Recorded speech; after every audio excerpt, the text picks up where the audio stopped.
Hey, hey, hey, everybody! Welcome to the Gastlecast Live! And we're here for a very special one. We're here with Connor McConnell of Abominable Toys. Welcome, Connor. We're so glad to have you here. Hi, nice to be here. Dude, so I found out through some friends. By the way, I dropped an L off your last name, so now I've changed it. So I found out through a friend that you were actually at Fanatics Day Out in 2018 in Baltimore. I was, yeah. We were there too, and we were dressed as Negan. I don't know if you remember seeing us or not. I do remember seeing you guys. Yeah, so we were there. So our good pal the other day, Alex Arnowitz, I don't know if you know him by name or not, but he reached out to me. He's like, yeah, man, he was at FDO. And I was like, what? I couldn't believe that. So I believe we met at one point in time, but we're meeting for the first time tonight. So, oh, and actually I did meet you another time at New York Comic Con. You actually signed my Liberty Chomp. So yeah, man, yeah. So it's great to have you here. Have you done many of these like interview kind of things before? Is this like your first time? I was on the Geek Together podcast twice, but other than that, that's about it. Awesome. Okay, cool. Did you happen to catch the Reese O'Brien interview we did not too long ago? I did. I watched it. Awesome. Cool. Okay. Yeah, that was really fun. So it kind of gave us this idea that we should reach out to some of these toy companies and have, the creators behind them on. And we were so happy that you agreed to come on with us. I came up with a bunch of questions, so I'm going to give you a barrage of questions here. We're just going to have fun. We usually consider these basically as like a hangout. We're going to take some questions from the chat here. We have somebody on that collecting questions for us. So if you have questions, guys, go ahead and post them in the comment section. We have somebody collecting them, and they'll pass them along to us. I don't know when we'll get to them, maybe throughout or maybe at the end. So keep posting those questions, and we'll keep collecting them. So my biggest question is, how did Chomp become Chomp? Where did this idea come from? When was he born? It was kind of I was in high school. I think it was my senior year. In my trig class, I was drawing a random sketch, and I came up with like this Yeti character, and it was pretty rough. It wasn't very refined. I'm not that fantastic of an artist, and it's kind of weird because a little bit before I did that, I met Benjamin Sue because he messaged me because he wanted to buy a comic book off of me. Really? And we did some trading for it, and then we just started talking, and I talked to him about making the little design that I had into like an actual like good refined design. Mine was just pretty rough, and he agreed. We did another trade for some stuff, and he made Chomp. It went through a bunch of renditions. The first one was a little bit more detailed, and then we simplified it down to the one it is now. And after that, I posted it on my personal Instagram page, and people seemed to really like it.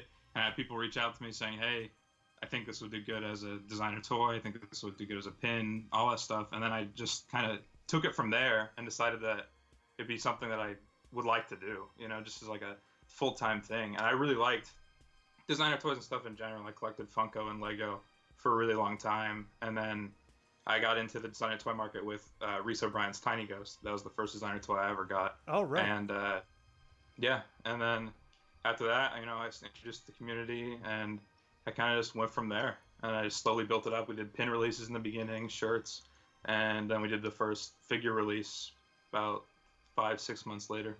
That's amazing. So you make this little drawing, you somehow cross paths with Benjamin Sue, and then you have now a character that has been created. I mean, that's a very, very interesting backstory. So Benjamin is apparent. Does he work for Pixar today, or what? Did he work for Pixar at some point in time? Yeah, Ben still works at Pixar. Awesome. I kind of have to go back and forth on when to do art for the Chomp stuff. He's pretty busy with Pixar, like most of the time, but we get stuff done when we can fit it in. How amazing would it be if Chomp just shows up in like the next toy store or something? That would be awesome if he's just like sort of sitting there. Yeah, man, that'd be awesome. We were introduced because of this guy. So the cotton candy Chomp is what got us involved in Chomp. I bought it for Heather as sort of a gift. Something we were trying to get into something a little different. Came across it one night, and I was like, "Oh, awesome! I'll buy this." It was for a good cause. That was sort of my main reason for purchasing it. But man, I am completely obsessed. I can't even begin to tell you. Chomp is, Funko is awesome, and that's I always refer to it as our gateway drug. That's what got us into all the things that we're into today.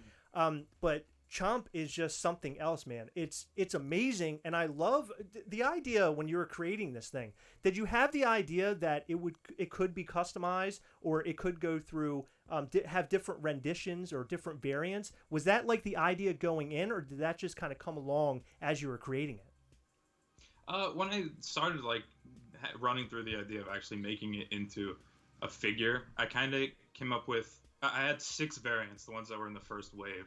And those were kind of the first ones that I was doing. And I wasn't entirely sure that I was even going to get through those 6 variants. So I ordered like 100 of each or something like that. It was a very low amount. Wow. And after that happened, like we did the first release, it sold out in like 30 seconds. And we didn't have anything. And we kind of scrambled. Like I had to figure out what I was going to do for the other ones, because they were all like limited edition of 100 pieces. So, or less, like the golden one's 50. So I had to figure out what I was going to do then, and that's how the timed edition with cotton candy came about. Interesting. Okay, interesting. So I kind of stumbled upon it, or stumbled upon all this stuff, I guess almost near the beginning of the Chomp releases. Yeah. Interesting. Yeah, I didn't realize that. It was a 3rd release. So we had the original in gold in the first one, and then in February we did the Founders Edition, and I think March or April is when we did the cotton candy. So it was pretty towards the beginning. So do you have any, are there any variants that are like locked away in your brain that you haven't been able to bring to fruition, maybe for there's some reason that stands in your way for not being able to make it? Do you have all these kind of ideas rolling around in your head? Yeah, I started, whenever I come up with a new idea, or I have like an inspiration for a design, what I think would be a cool figure, I kind of just like write it down and I keep it. And I have a bunch of them that we're working on doing, but it's just kind of timing. We want to do like themed conventions going forward. Cool. Like Emerald City was supposed to be all coffee themed, like because we were going to have the barista and all those different ones. But then Emerald City didn't happen, so that didn't really go as planned. But we have a bunch of themes planned for the future for a bunch of different cons. That's awesome. So how far ahead are you? Like, are you like 2 years ahead already? Currently, like, of ideas that I have, not of like completed art, I have like 30 or 40 ideas for figures. Wow. Oh my God. We're pretty far ahead. Wow. But it's just going to take time to get them actually made. And I want to space them out because I don't want to overwhelm anyone with releases. So we just got to go through them. How much anxiety do you have when you're about to release a new design? So, like, say the coffee one, when you come up with that one, the barista, and you're like, oh, this is good. You personally might have this like complete connection to it, and you're like, I can't wait for this thing to be on the market. Do you have anxiety that people are going to be like, what the hell is this shit? Why is he making? What is this? Do you have anxiety there because of that? Yeah, I always do. I mean, there's a lot of stuff with the designs that I like nitpick myself. Like if there's one that comes out and it doesn't come out exactly how I want, I'm like, everyone's going to notice this and they're not going to like it. And it usually turns out pretty fine. It's just, I personally looking at it, if it didn't turn out exactly like how I wanted it to do, like exactly how I wanted it to turn out, then I'm always worried that people are going to be upset with the product. But I try my best to get it, as close as I can. And then we do a bunch of different edits in the factory beforehand, but it seems to be going pretty good so far.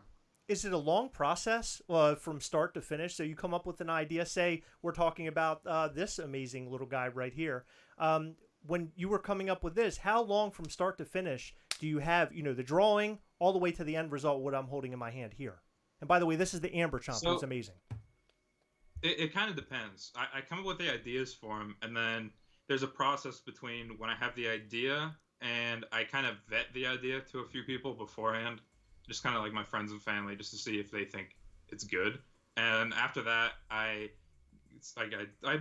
talked to Ben and Dustin about it as well in that process. And once we decide that it's a figure that we want to do, Ben starts working on it, and that takes like 1 to 2 weeks, something like that. He usually works on the weekend. It doesn't take him too long. Wow. And after that, we go to the factory. And that's the part that takes a long time. Just making the mold alone is 30 days if it's a new mold figure. Wow. If it's just one that we already have, the paint mold takes 10 to 15. Wow. And with the Pantone colors and a bunch of stuff. I'd say like start to finish is like 3 to 4 months, but it can vary depending on the complexity of the figure. Wow, that's I'll be honest with you, I thought it was a lot longer than that. 3 to 4 months doesn't sound too crazy. I mean, from start to finish, and finally you're releasing your. So, are you releasing the figures to people after like the 3 to 4 month time, or is it even longer than that? So we were in the beginning. We were kind of doing the 3 to 4 months. It's a lot more stressful to do it that way Sure. because if you have them just coming out every time they're done, then they release and you have to have the next one ready as soon as you can. Wow. So it's all it like compiles on itself. So the best way to do it is to order a bunch at once. We had a period of time where we couldn't really do that because the factories were back and forth being able to produce our product and stuff. But we got it figured out. Our last order was 12 figures. So once that actually comes in, we'll have figures set up for a while. It just depends on when that happens. Okay. Wow. So you mentioned that you're doing, I guess, are you doing all of the chomp designs, or is there any type of team effort that happens with all of this? Oh yeah, Ben comes up with ideas of his own for sure. Oh. When we were at DesignerCon, we kind of wrote down a bunch of figures that we wanted to happen, or a bunch of ideas that we had for figures, and I went through and tried to separate them like per month, like which ones would release when and what priority it was. And Dustin helps a lot. He comes up with a bunch of random ideas. Like I don't know if you remember the T-shirt chomp pin that we did at New York Comic Con last year. Yes. That was Dustin's idea. He came up with that fully. And Ben has some other ones coming up recently that he came up with fully. It's kind of it's a very collaborative effort all the way around. There's a lot of people that it takes to get to every figure made.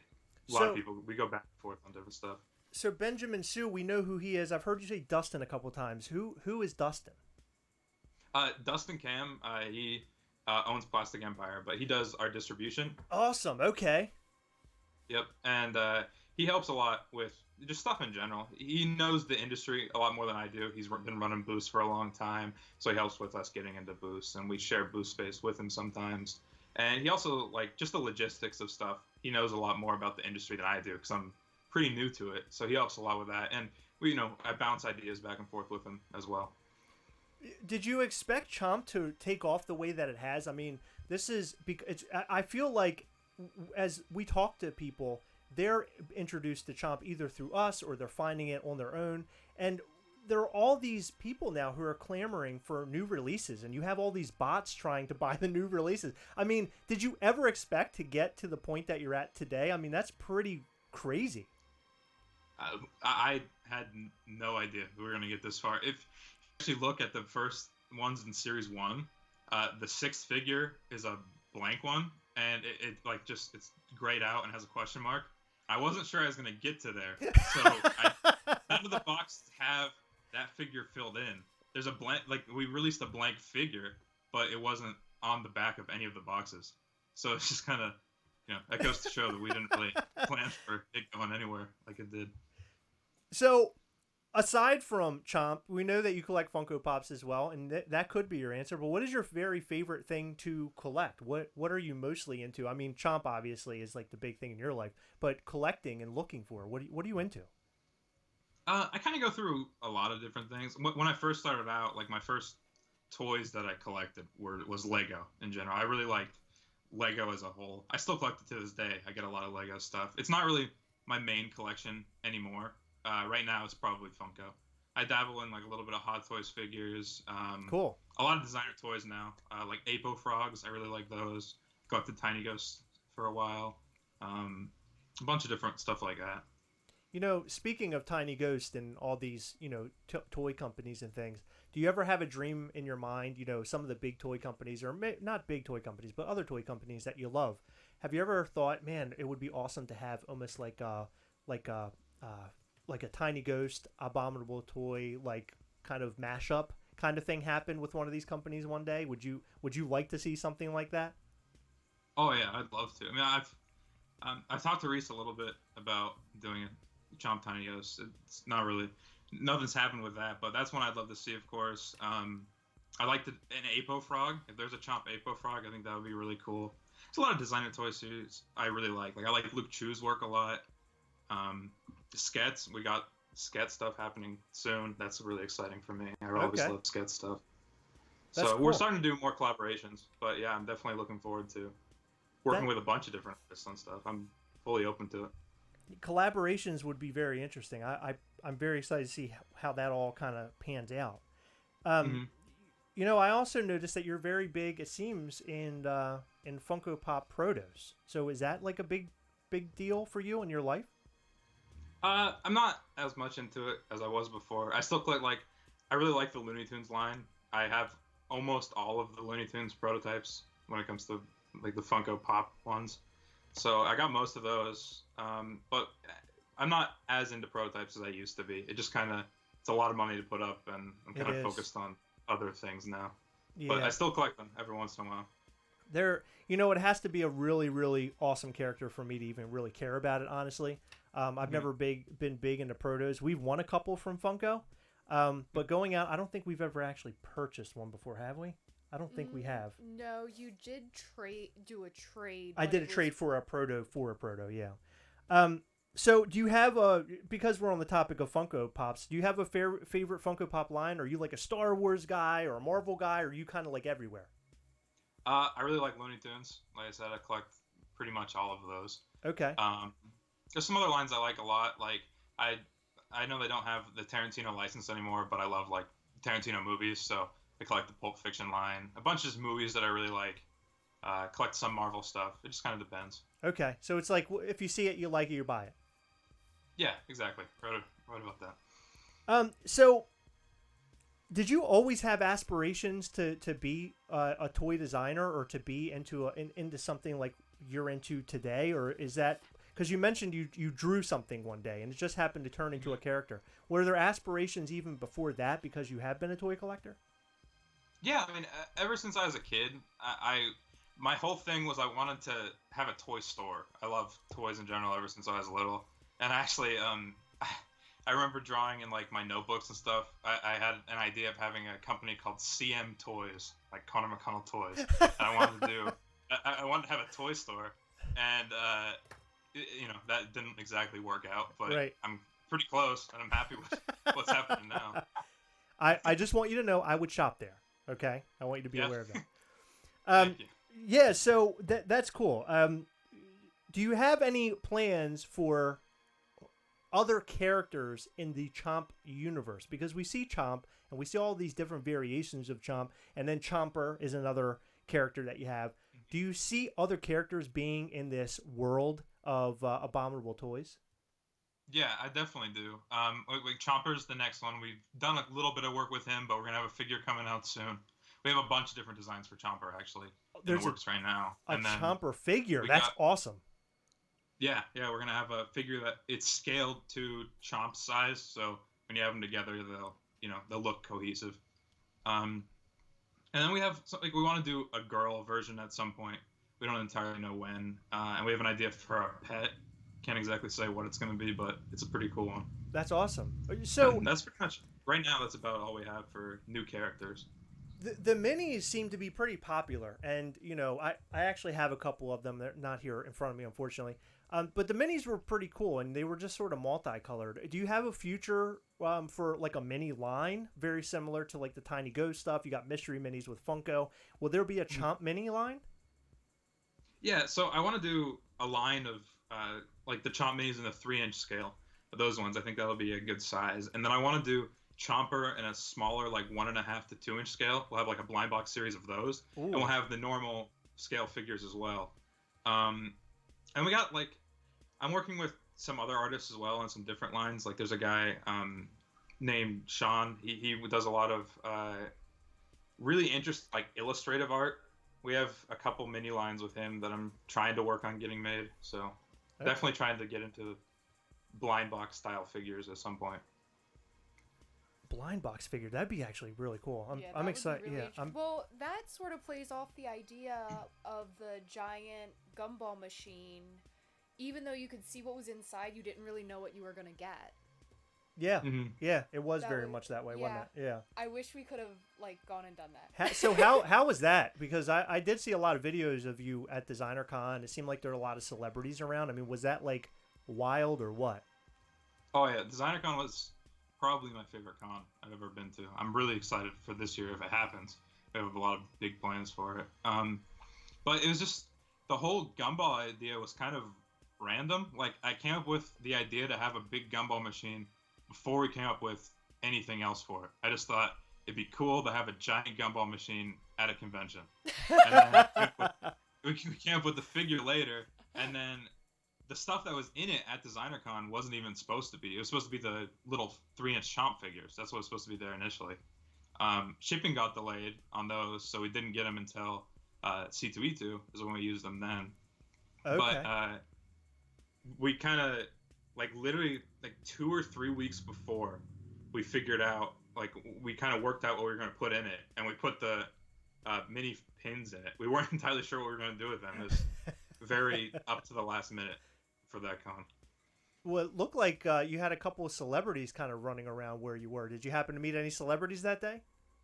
Yeah, we met Kevin Durant. We gave him a figure. We met Jack Black. Gave him a figure. It was a really cool video. He was very excited about it. And then Mike Becker came by. I got a picture with him, and he did the gumball machine. That was really cool. Wow. Dude, that's awesome. I mean, that's almost like meeting a god in this world, isn't it? I mean, Mike Becker is the guy. Yeah, I love Mike Becker. He's a very cool guy. His Instagram posts are always so awesome. Like his little videos, they're awesome. Oh, yeah. I love watching those.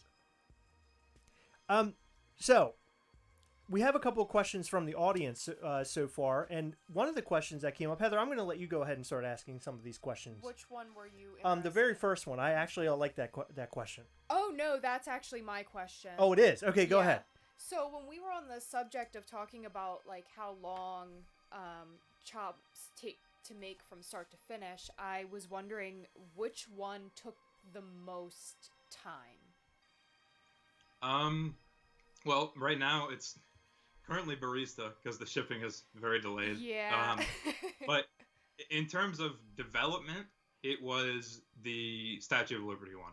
That really? one was. It took a very long time to get that one done because we had the molding process, and then the paint came back, and it was very weird. It wasn't right at all, and we had to pick all the colors and stuff. And then the shipping was like crazy. Like it was pushed all the way up to the con. We had to ship it express shipping.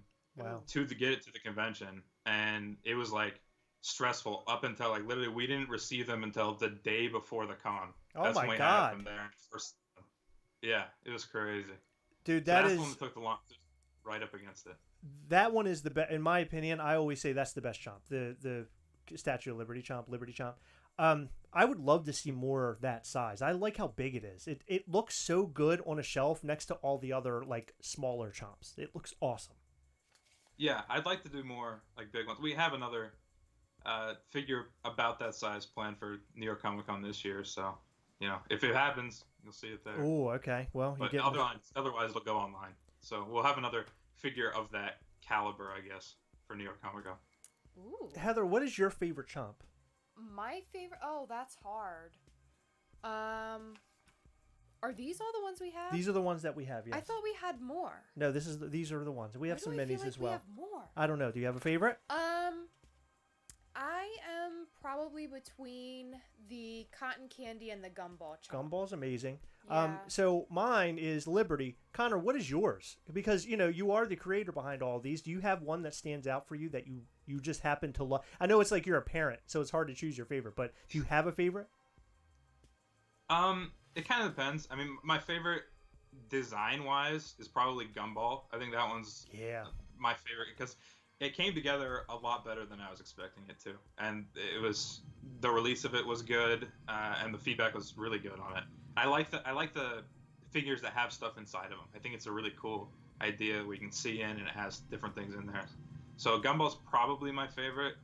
Like the most sentimental one, I guess, is probably Founders. I think that's like the most sentimental one to me, just because it was the first release happened, and then Founders kind of like proved that it's continuing like that, like they're selling out, and that's when I had to like really change like what we're gonna do for the next figure. So Founders is kind of a big stepping stone figure for me. That's awesome. So I think you sort of already answered this, but this is a question I have, and I think you're going to say barista, but what chomp was the most problematic during the creation phase? Do you have one that stands out that was just such a pain in your ass?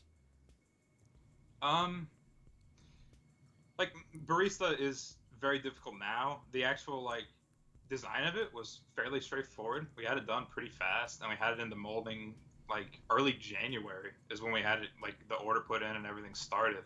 Wow. But then the shipping delays hit, and the factory was closed for February because of Chinese New Year, so they take the holiday off. So it was just a lot of issues with the factory on Barista, and we still don't have it in. It's shipped to us. We have a tracking number, but it hasn't cleared customs yet. But that's probably the most problematic, I guess, in terms of everything.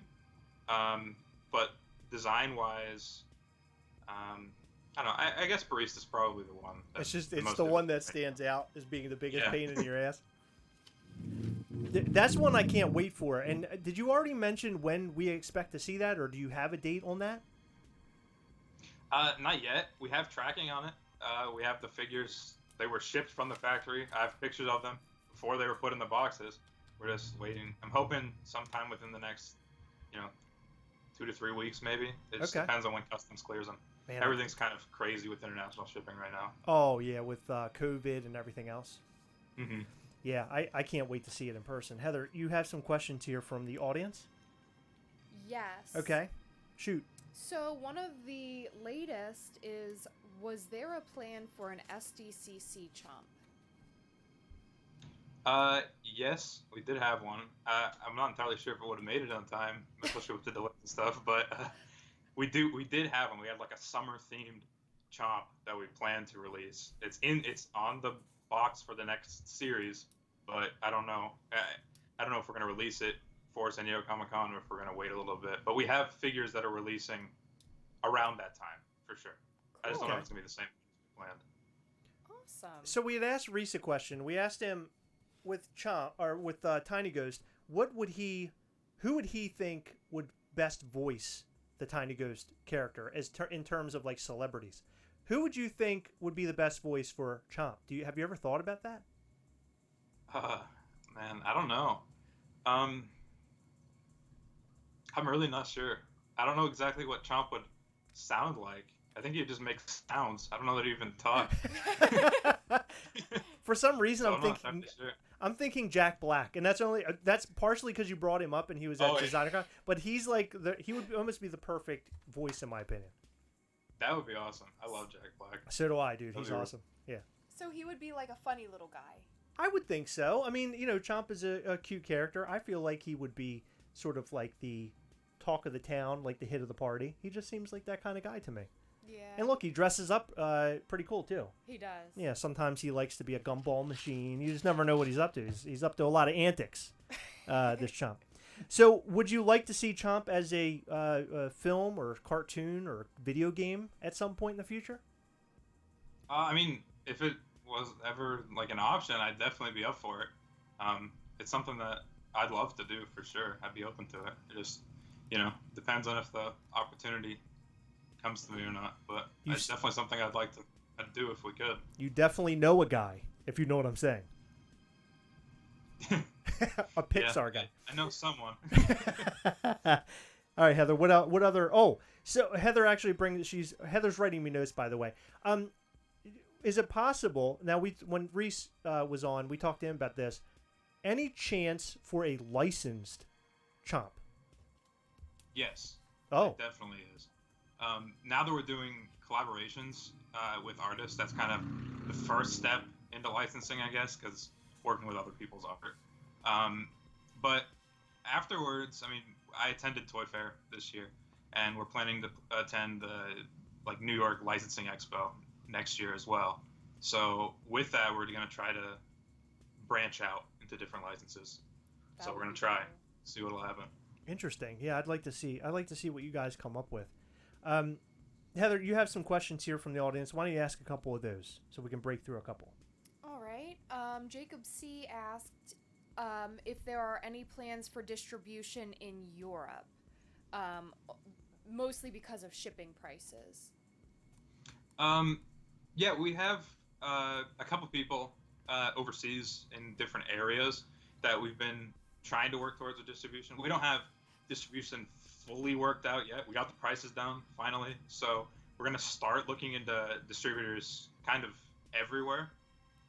It's going to take a little bit, but once we get the process down and we start with it, there's definitely a possibility for some distribution in Europe, in that area. Okay, that's pretty cool. I hope Jacob is happy with that answer. That's pretty sweet. I know that that's probably hard to do just because shipping can be sort of ridiculous. Absolutely. Yeah. UAM Collectibles asked, how did DesignerCon 2020 Chomp come to fruition? Well, I really like Sket's work in general, but Dustin had a contact to him, and he talked to Sket, and Sket was really on board with working on it. So we kind of just went from there. Sket sent us a couple preliminary sketches of figures that he thought were a good idea. We went back and forth on things that might have to change, and we got the basic design done, and that's pretty much the process for it. I mean, it was just kind of Dustin had an in with him, and we moved from there, and now the figure's being produced. Awesome. Very awesome. Let's see.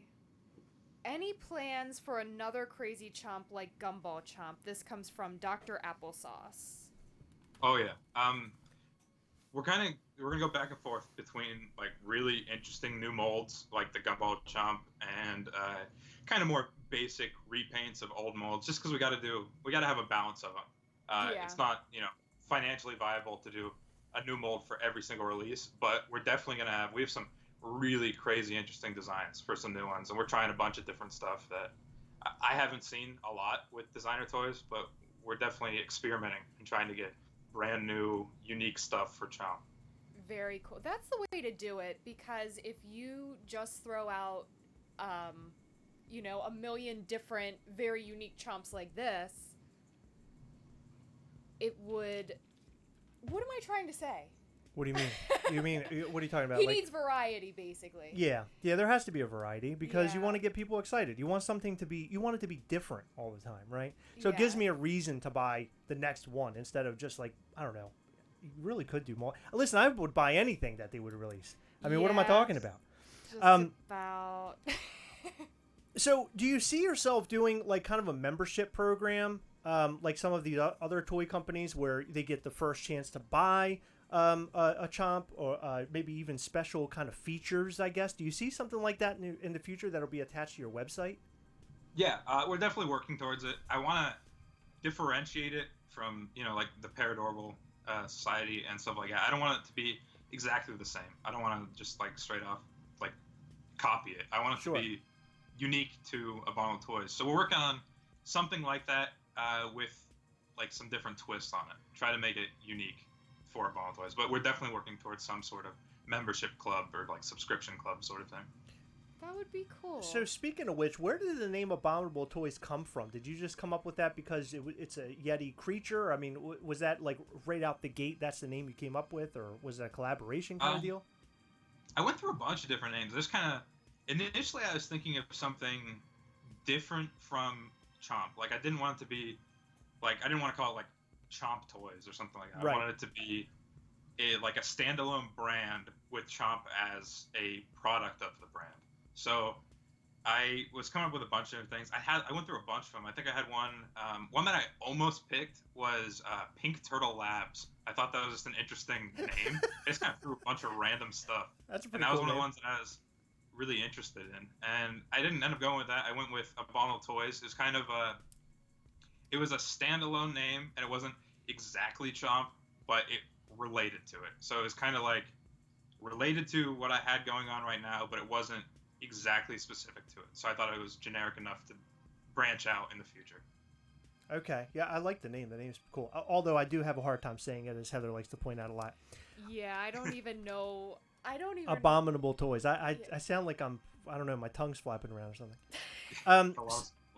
So there's a turtle that I've seen posted by Abominable Toys. There's like, I see like a little heart or something. What's the backstory on that? So Mike Aquilina, he's the guy who owns a turtle named Hope. She's an albino pink-bellied side neck, and she was born with her heart on the outside. And I knew Mike for a long time. Like, I knew him since 2013 or 2014. I used to breed turtles and turtle morphs in high school. That was kind of Really?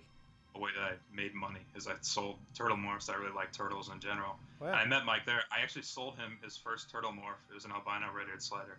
And I talked to him, like he blew up with hope. And I was like, do you want to make like a figure of this and a plush? And he was super stoked for it. So That's awesome. that's something we've been working on for a long time. So that's definitely a future thing, huh? Yeah, I have a couple things. Here's the figure. I don't know if you can see that. Oh yeah, that's awesome. And then there's the bottom of it. That's We've been working so on cool. this for a while. This is just the blank of it, so it's not like the finalized design. But we're working on that, and then this is the first prototype of the plush. Oh, dude, that's awesome. Yeah, and we're working on little things like the heart isn't exactly round, so we're changing that. The face is going to come out a little bit more on the final one. The back pattern, we're going to simplify it a little bit. We're going to go with the orange printing, but it's just a process, and we're getting through it. It's almost finalized, so should be released for pre-order relatively soon. We're just getting it all figured out first.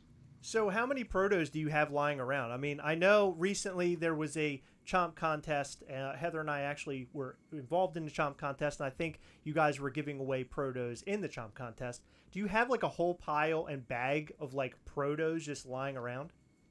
We don't have all of them right now. We have a large. We have like 20 or 30 prototypes coming in our next shipment of figures because of the different variants that we're releasing. Wow. And we do 5 of each variant. So there's 5 prototypes for each unique variant. Like the original figure won't have a prototype because it's just the same as a blank, you know. So we're not going to release ones that are exactly the same as ones that are already out there. But we have this is the barista one. I have. There's kind of a finalized sculpt of it. This isn't painted, but that's pretty much what it's going to look like. So that's what he's going to look like. Can you kind of put that up closer to the camera? Wow, he looks amazing. Yep. Look at that. He looks awesome. I am so excited for that one.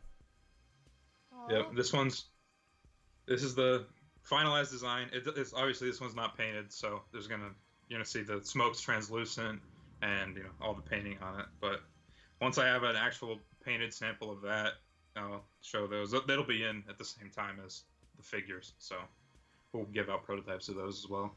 Do you have your own little shrine of I don't know, protos and things over all the all this time that you've been working on this that you just keep for your own personal collection?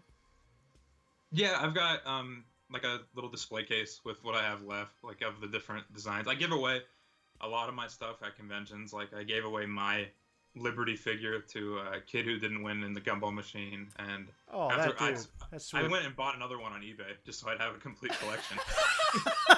Yeah, I just kind of I try to when I can give away and then just fill it in later, sort of thing. So I have most of the production stuff. Some of it I don't have anymore. Like I don't have a cotton candy prototype or the original glow figure prototype or I think one other one, the Bigfoot prototype. I gave all those away, so I don't have any of those anymore. I'm not going to make any more because I only made 5 of each, and they don't want to make a bunch of them. So do I don't have those. When I got all the other ones, I think. When they send things back, because it sounds like there's like a process where they make it, and then sometimes it might not come out the way that you expected it to, like similar to the turtle that's sitting next to you. What ends up happening with those? Do you keep all of those like in your personal collection? What happens with that? Most of the time, the revisions happen at the factory. So they'll make it and they'll send me a picture of it, and I'll be like, "This isn't right. This isn't right," and they'll change it, and then that's it for that one, and they switch to another one, sort of thing. Occasionally, I get them in. Like I got the Hope Turtle plush in because I wanted to take a picture of it and post it for Mike. I wanted people to be able to see it. So that one, it was pretty much done, so I figured it was a good one to do. And occasionally I get like the painted samples in, but most of the time it's just all the revisions are done at the factory, and then it just saves a lot of time too, because we don't have to ship it to me, and I don't have to say this isn't right and then ship it, then figure out the next thing. Yeah, it saves a lot of time. Makes it a longer process. Yeah, exactly. Yeah. Heather, do you have another question here? Yes. Nathan T. Oh, this wasn't a question. This was just a cute little comment that I liked. He said you should do a 2-pack. Chomp as Tiny Ghost and Tiny Ghost as Chomp if you ever do a mashup with Tiny Ghost. Yeah, that would be pretty cool. That would be cool. That would be really cute. You know what? I sort of can picture that. I don't know how they would do Chomp as Tiny Ghost, but I can see Tiny Ghost as Chomp. Absolutely. I think making him into a tiny ghost would be a little harder. Yeah, it would. I think so. I think so too. Someone can do it though. I know someone. Now there has been somebody creative. who did take a tiny ghost and painted it like a chomp, if you remember. Yeah, somebody that's posted why it. I can picture it. Yeah, exactly. Yeah, of course you can. No wonder because it's already been made. All right, what's your next question, Heather? Well, you don't have to answer this, but it was a question. I actually have an answer to this myself, and I'll give my answer if he's not okay with giving one. Okay. What was your personal favorite chomp from the custom contest? My personal favorite one. I don't know. There's a lot of really good ones. So, I know, that's what I said. Yeah. I liked RJ's design a lot. I like the Iron Man one. RJ always does great stuff. Oh my Yeah. god, yeah. My personal favorite one was probably Mark DeWinn's Zombie Chomp. Yes, That same one I here. really liked. But we didn't pick it because we're going to do something else with his design. That's about all I can say. Oh my god, I can't wait for that, dude. Because when I saw that pop up, immediately my mind was blown. I wish I was that talented to come up with something like that. Oh, Heather's handing me an RJ Designs Thanos chomp. Oh, yeah. Yeah, so Heather ordered this for me. This is a classic Thanos chomp. He's amazing. RJ Designs. If you guys don't know who he is, you should totally go and check him out. He's on Instagram. It's somebody, if you could, one of our mods, please link RJ Designs in the comment section down below. That way people can go and check him out. He does excellent work. And that Iron Man was on freaking point, man. That thing was awesome. Oh, yeah. Now, speaking of which, now that we're talking about some custom kind of things, have you gotten any RJ Design customs? I have not yet. I'm definitely probably going to get some soon. I really like his work a lot. But I've been following RJ since he's done like the custom Dorbs, back when he was doing those. Yeah. I just love his design. It's like a comic book style, really clean lines. And I don't know, I really like his stuff. So I'm probably going to get some in the future for sure. I don't currently have any though. Yeah, they look, his paint jobs are just incredible. I'm shocked. I still don't understand how he's able to get some of the lines out that he does. It blows my mind. Yeah. Let's see. So I asked you about cons earlier. Well, do you expect in the future to do like one of those party kind of things? Like we know that Funko has their, Fanatics, thing, and or what is it? What's the one that happens at San Diego Comic-Con? Fun Days. So there's like Fun Days, and then like Reese does his own little thing. Do you expect to do something like that at some point? Yeah, we had something planned for San Diego Comic-Con actually, but it just didn't work out. Obviously, San Diego Comic-Con was canceled. But we had like this idea for like a pop-up booth, not a booth, like a pop-up store that was going to be themed around the release of the figure, and they were going to have like an after-party sort of thing. So it was going to be like a mix of a pop-up store during the day and an after-party at night. So it was going to be kind of a two-in-one thing. Oh my god! I don't think there's going to be a New York Comic Con this year, but since we're in Maryland, we're closer to New York Comic Con. I hope one day that you guys because for me, I have a hard time with flying, so I don't know if I'll ever make it out to SDCC. But if you guys had something in New York, I would fucking love to be there. That would be awesome. If we do one for San Diego, we'll definitely do one in New York because that's the one I'm closest to. It's one of my favorite cons. So hell yeah, it'll definitely happen. Hell yeah. It's funny because when I was at New York Comic Con in 2019, I knew I loved Chomp. I just really hadn't gotten connected to other people who liked Chomp yet at that point. I didn't realize how many people loved it, and they were handing out cards. Like, people had numbered cards if they were going to get a Chomp that day. Oh, yeah. And right then and there, I thought to myself, wow, this company, this figure is getting a lot of love. And I thought that was awesome. I just didn't realize up until that point. New York Comic Con was crazy for me, too. I didn't expect there was going to be nearly that many people at the booth, so it was a pretty insane experience. I saw you standing there signing pops and stuff. I'm thinking, man, this guy's arm's going to fall off by the end of the day. Yeah, it was definitely a workout signing signatures. Heather, do you have any other you have questions from the audience? Let's get a couple more in.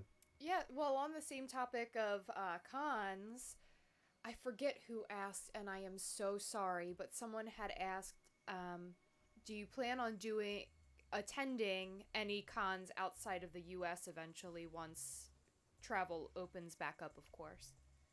Yeah, I definitely am. I wanted to go to ToyCon UK earlier in the year. I couldn't do that. I wanted to go to the Thailand Toy Expo. That's another one I really wanted to go to. That would be cool. But I'm definitely want to. We have ideas for some stuff, like to have a chomp presence there at some of the cons, but with everything how it is right now, it kind of all got switched around. But if we can in the future, we're definitely going to look into doing international conventions as well. Awesome. So I'm assuming that you hear from a lot of people internationally giving you a lot of love for Chomp and all that kind of jazz, like basically around the world, I guess, at this point, huh? Oh yeah, it was crazy. Even at just Toy Fair, I met a bunch of people. There's a guy from Mexico at a store, a guy from where else? A bunch of different places. But they're just asking us when we're gonna have Chomps available for distribution and how they can get it into their store. And I don't have an answer yet, but we're working towards it. So we're gonna try to get like Chomp in other countries soon. Okay, that's awesome. Yeah, because we need Chomp around the world. That's for sure. Yeah. Heather, what other questions you got? Does it surprise... Brian Barrick asks, does it surprise you when people collect and display the Chomps and the boxes? It wasn't a way that I initially thought people would do it, but now that I see it and they have the protectors that hold the figure in, it makes sense to me. I think it's cool, to have them where they have the front open and then the box put on the back, then you can see it. I think that's a pretty cool way to display. I didn't think of it personally, but I do definitely really like it. Yeah, I think it's really neat when I see stuff like that, but with Chomp, we're personally out of box completely. But it's funny because I don't think I've ever seen another collectible come in such a nice box before. It comes in a box that's very hard. It almost feels it's sturdy. Yeah, it almost feels like you could drop it on the floor several times, on pavement several times, and nothing's going to happen to it. Why did you come up with that kind of box? Is it because of the size of the Chomp? What prompted the idea to have this big box for it? It's kind of a mix of a bunch of different things. When I first started talking to the factory, they gave me a bunch of box options. And there's the thin cardboard one with the plastic insert. I think we had a window box that we could have done. And then there was that one. And for whatever reason, I really like packaging. I like when I get something in, I like to see the packaging. I like how it feels, how it looks. So when I saw that we could do it in that thicker box and with the foam inserts, I thought it just seemed like a nicer figure, all around. Even when, regardless of the figure quality, the packaging presented it as a nicer figure, and I liked that. So it was one of the things that I picked right away. It was one of the ones that I really wanted to do, and we just went with it from then. The box actually, in the beginning, cost us more to make than the figure. So the box cost us more than the figure to produce. But it's something that I really liked, so it was important to me that it happened.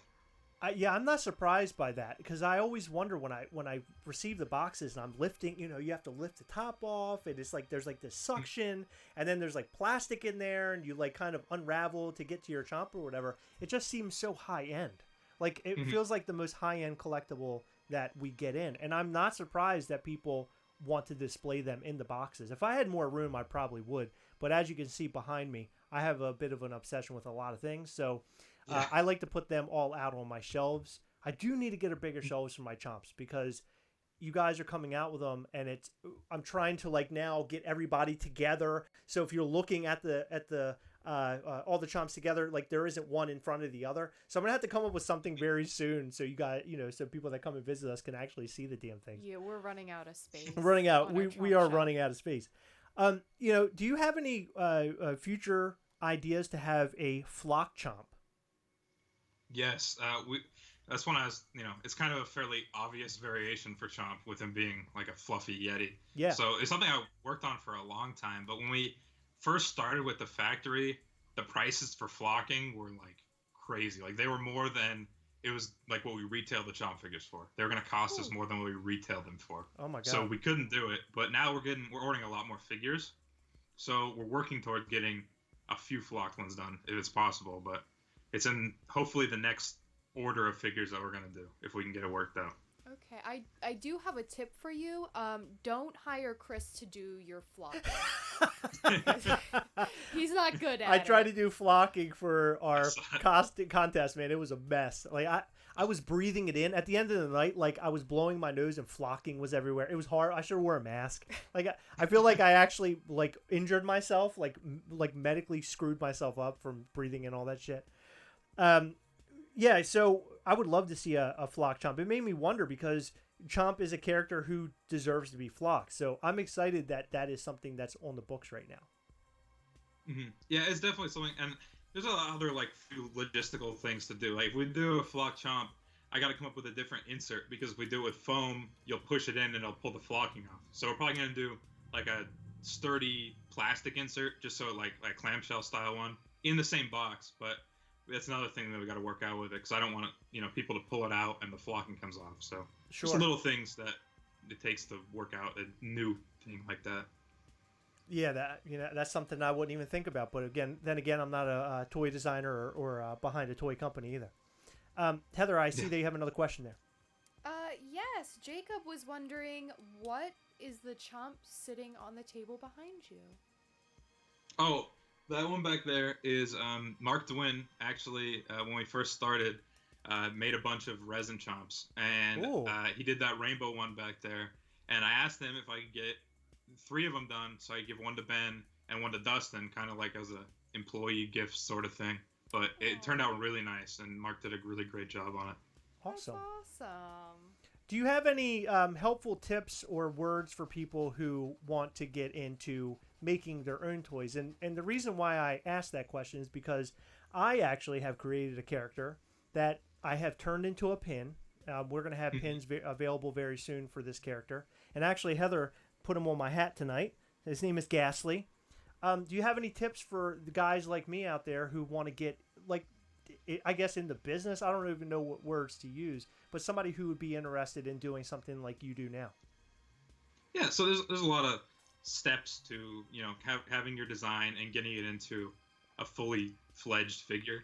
The most important thing is finding a reliable manufacturer. That's going to be the hardest part and the most important part. But when it comes to doing vinyl figures, before you even find a manufacturer, you got to have a model done. So you need a 3D sculptor, or you can sculpt it yourself, like a ZBrush or any application like that. But once you find a sculptor, then you need to find a factory that will do low-run vinyl manufacturing. And the way that I read a bunch of articles on how to do this, because I had no clue either. But what I basically came down to is if you're looking for overseas manufacturing, which is if you're doing low-run stuff, it's probably the only way you're going to be able to do it because the prices are way higher here. So if you're doing low-run stuff, you need an overseas manufacturer. And the way I found to do it is to go on Alibaba and search custom vinyl figures. And they actually advertise their factories on there. It's the weirdest thing. Like, it just seems so odd. But most of the time, you go on there and you just have to go through and you have to find ones with really good ratings. And you got to talk to them. You got to get a quote. And if it's not what you want it to be, just keep them there, but go to a different one and send another message. It's not going to hurt you to message a bunch of factories. Sure. They're not going to, it's the way to go is to send your thing out to as many factories as you can, get whatever quotes you can, and pick whichever one works best for you. But you just got to make sure they communicate well with you. You can say your ideas and they'll know what you mean. And it has to be someone you trust. You can't go with someone that, you talk to them and it seems really shady or anything like that. You just got to go in there, message a bunch of factories, and make a decision based on all that stuff of which one's going to work best for you. And as you go, your costs will go down a lot. Like if you release your first ones, the figures do well, then you can order more with the factory and you have a little bit more negotiation with them. Okay. They'll always give you the highest price first because that's their job. They are like an agent for the factory essentially. So you can talk them down once you start doing stuff with them. So if you're happy with the first price that they give you, you can go put in your first order for whatever run of figures you're going to do. And I'd say keep it pretty low. I mean, it's going to cost you more the lower you go, but if you, get your designs figured out, I'd say order a bunch of variants at once and just put in a small run order with the factory that you feel most comfortable with and go from there. Awesome. That's perfect. So anybody that's interested in this, that's some helpful information you can take away. You know, the chomps are awesome, and I am so happy that we've stumbled upon your company. You know, there are a lot of toys out there, a lot of toy companies out there, and nowadays, when I think of like smaller toy companies, Tiny Ghost always comes to mind, and Abominable Toys. They just seem like the two top, like almost the flagships nowadays to me. Do you feel the same way? Mm-hmm. I mean, do you feel like you're up there now? Like you're way up there? I mean, this has only been a short period of time, but you are way up there. Yeah, I mean, it's kind of surreal seeing it, but I think like Reese with Tiny Ghost and me with Abominable Toys, we're kind of in a mixed designer toy market, because you have Funko Pops priced at $10, you have our stuff priced at like $30 to $50 right in there. It's kind of a nice sweet spot, and there's not a lot of designer toys in that market right now. A lot of them are on the higher end, like you have Quicks, and they're like $80 to $90, sometimes more, you know, for the Mega Quicks and stuff. So it's kind of an interesting new market that just seemingly kind of started. So I think there's a lot of growth. There's a lot of people that are probably going to start getting bigger in that price range, because a lot of people, if they're going to collect all the stuff, it's easier to collect stuff that's less than $100. You know, that's kind of something that I found out. Because then you have, you know, even if you miss out on the design, it's going to be aftermarket. And if it already costs $100 to start with, then it's going to be, you know, $200-300 aftermarket. So for people who want to collect it all, the $30 to $50 range is a nice middle ground between like mass market Funko stuff and high-end designer toy stuff. That's kind of how I see it right now. And I think there's a lot of room for growth with a bunch of different designer toy companies in general. I think it's a very new market. Yeah, you're like an entrepreneur. How old are you, by the way? I'm 19. Oh, I'm 20 now. But really? I just turned. God damn. Yeah. Wow, I that shocks me. Yeah, you come across as being much older than just 20, Amanda. You seem to really know your shit, and I think that's awesome. Does this get you a lot of women, the chomp stuff? I mean, are you picking up a lot of ladies? What's going on? You know, I started dating my girlfriend back in December, but you know, it's kind of not really, I guess is the best answer, but makes me wonder, like, if you're out, you know, you're out at the club and you're like, hey, I make toys, and you show her like all your chomps. Like, look at all the chomps I make, aren't they awesome? That is a good pickup line. I would probably, I mean, depending on the quality and all of the toy that the person was showing me, I'd probably go for that. Whoa, talking about toys here, Heather. I did know. have one question. So just to let you know, we're going to get into, because we're coming toward the end. We don't want to hold you too long. We know you're a busy man. We always do 3 random questions, and these are just Heather picks out 3 random questions, things that are completely, they have nothing to do with what we've talked about, just something fun for us to do. But before we ask those 3 random questions and start closing out here, do you see making larger chomps in the future? Do you see making like maybe like a 10-inch, you know, these bigger chomps? Yeah. Well, at DesignerCon we showed off a 10-inch chomp, but we're actually going a little bit bigger, and we're going to be doing a 12-inch chomp is the plan. Whoa. We already have the molding started. It's not fully done yet, but it's definitely releasing soon. They're going to be kind of we don't know exactly how it's going to go, because our fan base is, you know, the price point of our figures is lower in the designer toy thing. So we're going to start with pretty low runs on the large figures and kind of go from there, because the price point's going to have to be higher, because, you know, it's going to be very expensive to ship them, but you know, but it's definitely gonna happen. We're gonna have some coming out for sure. Good deal, We're just man. gonna have to test it out and go from there. You will definitely be selling one to him, for sure. That's true. So make it at least a run of 1. I'm sure people would really, really love that. Oh my God, yeah. Especially, I mean, they go for a pretty good amount on the secondhand market. If someone doesn't mind spending, like, how much was the Amber Chomp going for? I think I paid 50 or 40. No, on the secondhand market. Oh, I don't have no idea. You mean with somebody reselling it? Yeah. Oh, I don't know. That's frowned upon, Heather. I don't know. I why know we're bringing it this is, up. but I'm saying people are willing to buy them on the secondhand market. So why wouldn't someone want to spend, you know, a bit more on a larger piece? You know. Right. Well, I think that's fine. For me, larger pieces just look good among a collection of smaller pieces, right? So you just have this big gargantuan piece. You kind of sit in the middle of all the little guys. I love the thought of that. I love the thought of having a really big chomp that can sit between all my little chomps. Heather, you have 3 random questions. I'm looking at them. They do not look good, but I can't wait to answer them. Heather, go ahead and shoot off your first question. Okay, the first one is this one's really stupid. All of them are pretty stupid. They all they tend to be sort of dumb. But I came up with these last minute. What is the worst haircut or style you have ever had?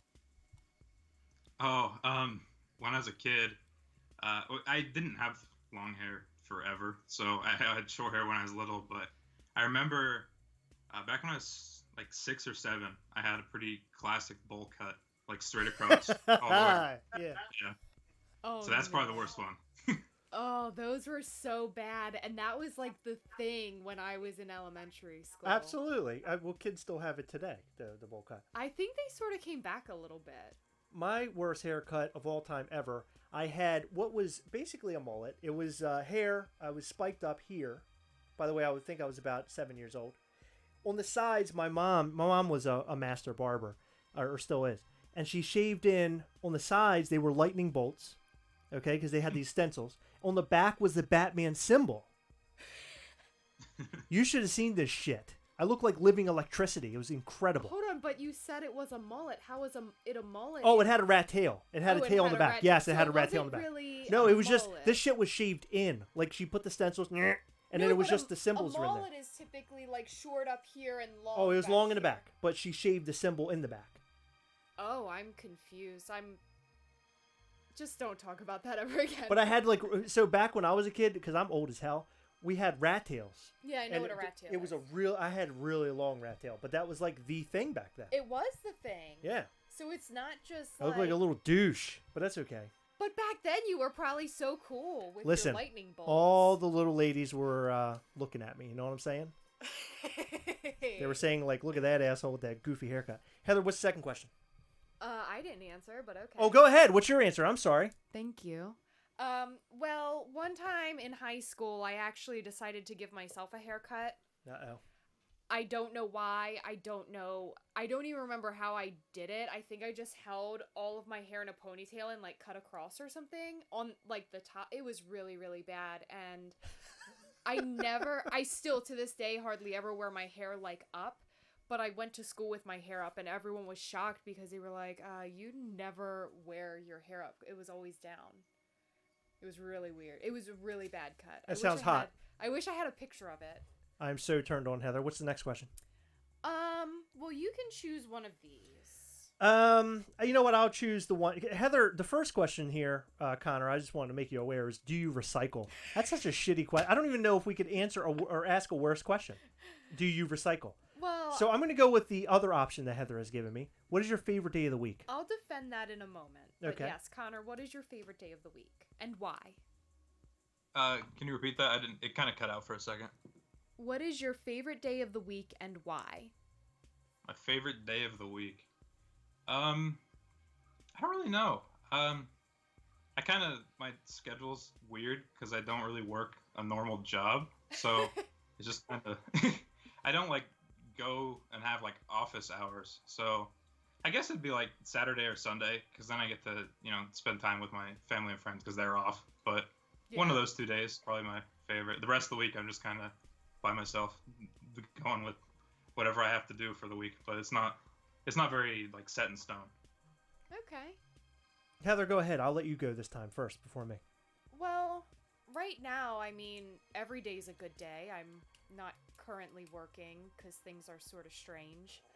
But typically, I like Saturdays when I'm off work. But I do work a lot of Saturdays. Okay. Saturdays if I'm off work because I still have a day of the weekend to look forward to. Right.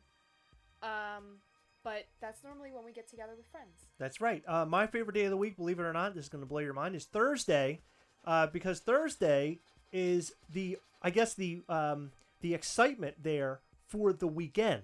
You understand? So Thursday night, I'm so excited. I can't wait for it to be the weekend. So for some reason, I've always been excited about Thursdays. Also, it's typically the day they release films, the night before or whatever. And I love that because I go see my MCU movies and I'm just amped up and ready to go. Heather, what's the third question? Well, back to the recycling Oh, question. for fuck's sake. Why are we doing the recycling The thing? reason that I was going to go with that one is because sometimes my dad watches our lives, and my dad is like a big recycler. And I wanted to call you out on all the recyclables that I have seen in the trash can recently. So I'm not really curious if Connor recycles or not, but I wanted my dad to know and be upset with you for You are not. So I need to make this known to the public. Okay. Plastic bottles are no longer recycled. So your 20-ounce water bottles. I know this because mine are 16.9. So what do they do with that? You know what I'm saying. Those water bottles go to the garbage. They cannot recycle them. They're no longer recycling I'll them. believe it when the recycling So man that's tells why me. I throw them in the garbage. Sorry, Connor. This is a sort of a fight that's happening within our own walls. So I apologize with to bring you into it. Heather, the third question. I also thought it was a silly question. It was very silly. Thank you. This one's my favorite question. If you could talk to one species of animal, what would it be? I don't know. I mean, obviously the most intelligent one that probably have something to say would be like dolphins, because they're the most intelligent animal. So I guess they would be most interesting to talk to. But my favorite animal is frogs, so I guess I would pick them. That's Okay. about the only reasoning I have. Let me just add an add-on question. What are you going to say to the frog? I don't know. I have no clue. What do you think they would say to you? I've probably not much. What if you could like understand a frog and it looks at you and it says, "I want to murder you and your entire family"? Like, how would you respond to that? I would say, how would you do that? You're so small, you can't do that. If I could talk to an animal, it would be a squirrel. And the reason why I would want to talk to a squirrel is because they always seem like they're up to something, and I want to know what they're up to. They seem very busy. We saw one today. Heather and I go for a walk on a regular basis now because everything's screwed up. We can't go to the gym. So we're on our walk, and a squirrel was standing on his hind legs, just kind of standing up and like staring at us for a good, 50 seconds. And I wondered, what the hell is he doing? What are you doing there on your hind legs? It was weird. Maybe he liked my t-shirt. Maybe he did. Maybe he thought you're a hot tay. You know what I mean? Or maybe it was female and she thought I was a hot tay. So. Or maybe she liked girls and thought I was hot. Okay. Let's not talk about the bisexual squirrel. Heather, which one would you be excited to talk to? Dogs, obviously. They're my favorite animal. And I think that they would be very energetic and fun and loving. And it would just make me happy. Wow. That's a lovely answer, Heather. Thank you. Anytime a Heather sees an animal, it seems like she falls in love with it. I've never seen anybody love animals as much as Heather. Connor, is there any final things you can tell us to be on the lookout for upcoming from Abominable Toys? Anything to get us excited? I got the figures. Like, I don't have any of the upcoming figures, obviously, because like I said, they're pretty delayed. But I got some new pins that I can show. Whoa! This is the next rendition of the original pin. It's got, here, I'll show you. It's now blue metal. It's just a redo of the one we already had. And it's got the logo on the back. I don't know if you can see. Oh yeah, cool. That is so neat.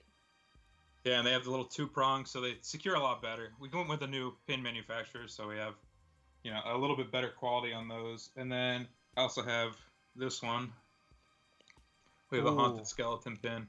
It glows in the dark as well. Oh, dude, that's awesome. I need that. And it's individually numbered on the back, like the Emerald City Comic Con ones. So that's kind of the new thing we're doing with pins. You got Chris's attention. Yeah, you got my attention. I just went 6 to midnight. I just want everybody to know that. Okay. So one more question, Heather. Yes, we have one more question. I'm sorry for springing this on you last minute, but it's very important, and I thought it was very interesting. So our own mod, Michael Petrino, asks, how many different sketches or designs did you come up with before you came up with the final design for the mold? For, the original Chomp? Mm-hmm. I had 3 or 4, of my own personal designs for it. I had one that was a lot more circular. It was kind of, condensed and circular. just because it's a little bit more simplified. I had one that was bigger. It had kind of a little bit more detail on the head. It wasn't all like connected. And that's pretty much the main ones I had. And the one I ended up using was like it's pretty similar to Chomp, but he didn't have a mouth. I didn't have any mouth on him at all in any of my sketches. Really? Yeah, that was something that Ben added in. It was just eyes. It was very simple. Like my original sketch was super simple, and Ben kind of brought it to life. I guess kind of brought the Pixar element into it, and gave it a little bit of character. And he added the mouth and a bunch of the fur detail and stuff. So I think with him we went through 2 or 3 different ones before we settled on the final one, but it didn't change a ton from start to finish. Just the mouth was the biggest difference, and then the colors and a little bit of refining, and that's about it. That's cool. I just held my finger over the mouth. It's just not even the same without the mouth. Is it? No, I think he's cute. Without now. Yeah, it definitely gives him character. That was an awesome pointer for Benjamin Sue for sure. I definitely agree. Do you still have those sketches that you did, the original sketches? I actually don't. They were on some of my trig homework, and I turned them in, so I don't have them. No, you need No to contact kidding, really? that teacher so we can see them. I have a picture of them, but I don't have like the actual ones. They don't. Dude, that is amazing. So now you have this full-fledged toy company. It's getting like big, and everybody loves it and everything. And somebody has your homework, possibly with the original Chomp drawings on it. How crazy is that? It's just I have no clue where it's at, but it's somewhere. I just don't have it. You should consider sharing that photo. That would be really cool to see. Yeah, the photo of definitely. The originals that you no longer have. Mm-hmm. I think on the Instagram page I had a development of Chomp post, but I'll definitely bring it up again and show it. Awesome. So somebody had asked a question. When can we expect, if you can say or not, the new Chomp pins that you had shown us tonight? The original pins, we actually have them in stock already. So I don't know, a week or two we'll probably release those. The Haunted Skeleton ones. The backers were printed wrong in the initial runs. They're a lot thinner than what we like for the new ones, so they're getting new backers in before we release those. So the original pins are next, I'd say a week to 2 weeks, and they'll come out.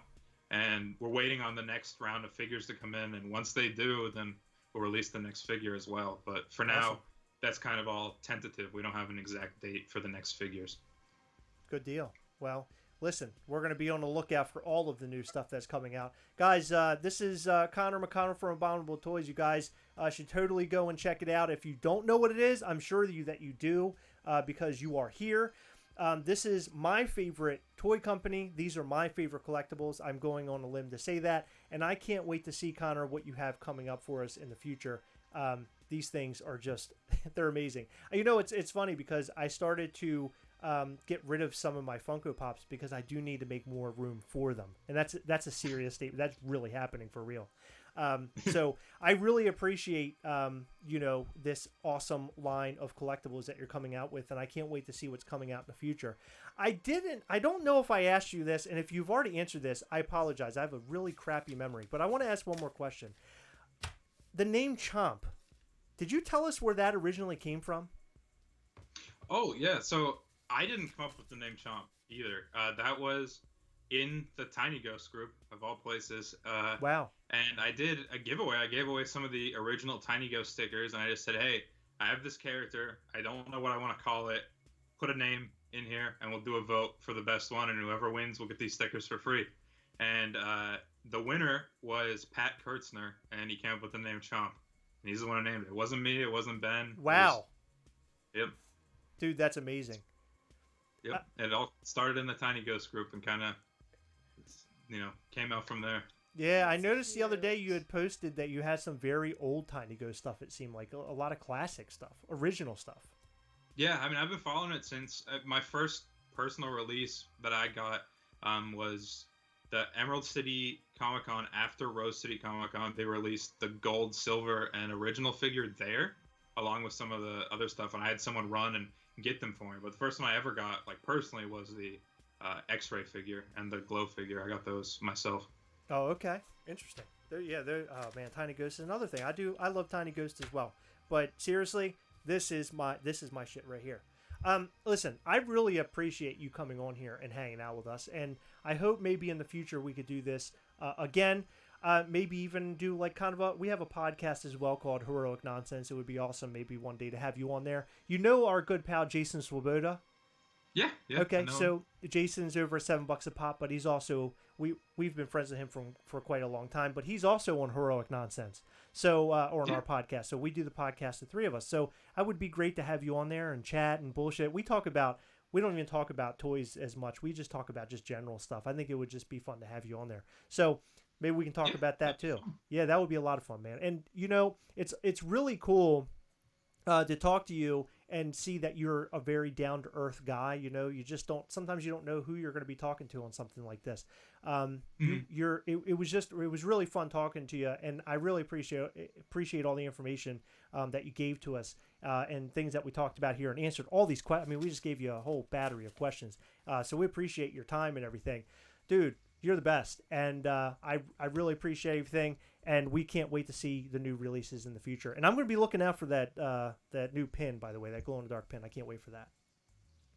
Yeah, thank you guys for having me. It's been a great time. Absolutely. We'll do it again.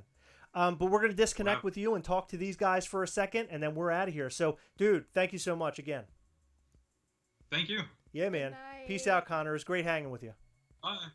It's been great being here. All right, man. Bye. All right. So that was our fun chat with Connor. Wow, that was amazing.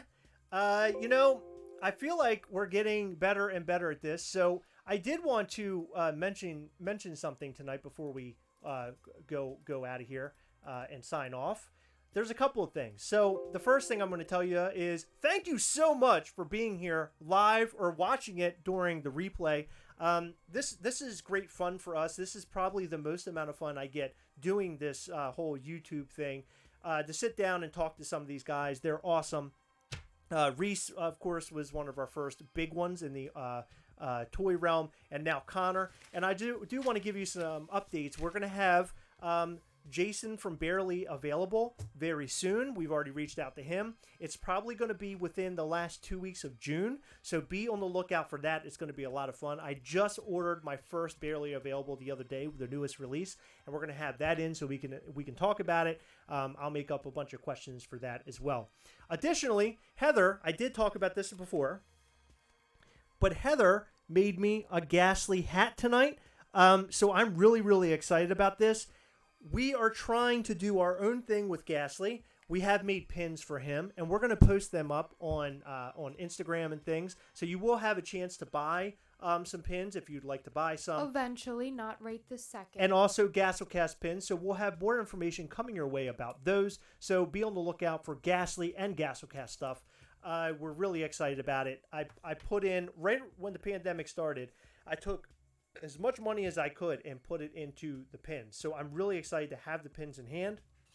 And Zach Bonifer, we've already told you once, but you're getting the first run of that pin. You'll have the number ones for all of the Ghastly and the Gastlecast pins. That's your prize for being such an awesome mod. We really appreciate you. And lastly, we have a new video that came out tonight that you guys are going to, or actually earlier today, that you're going to want to go and check out. We actually posted a video yesterday and today. Yesterday, it was about the new Iron Man, Tony Stark Funko Pop that's glow in the dark. I love it. It looks great. But go and check that out. And also, the new video that we released today that was about the custom Thanos that we got from Abernathy Customs. Man, he does some really, really good work. It looks great. So go and check out those two new videos. And actually, I do have one more thing. We have a 2,500 subscriber giveaway going on right now. It's for a Luke Skywalker Hot Toys. It's from A New Hope. He's an amazing, amazing toy. If you guys want it, go ahead and hit the subscribe button. Once we hit 2,500 subscribers, we'll have a live where we give that away to one of you lucky people out there. Man, I'm right now, I'm just in awe that we had Connor on here. It was really exciting to have him on. We're such a big fan. So talking to somebody behind something you're such a big fan of is really mind-blowing. Heather, do you have any final words you want to impart tonight before we leave? Trust me, with a husband like you, I never have anything else to say because you always cover it all. Okay, well, I have one last thing, guys. See? With the world as crazy it is today, it's so much fun to sit down and be able to do something fun like this and talk and be together. Of course, we are behind the whole Black Lives Matter movement, so we are behind that. We're behind you guys that have been talking about that. We don't talk about a lot of political stuff, but I did want to put that out there that we are definitely Black Lives Matter. We're backing that and behind that. So we appreciate all of you guys for being here tonight. We love you guys. Remember, as always, we hunt together, yes. Love everybody, love each other, and have a good week this week, guys. We will catch you next time.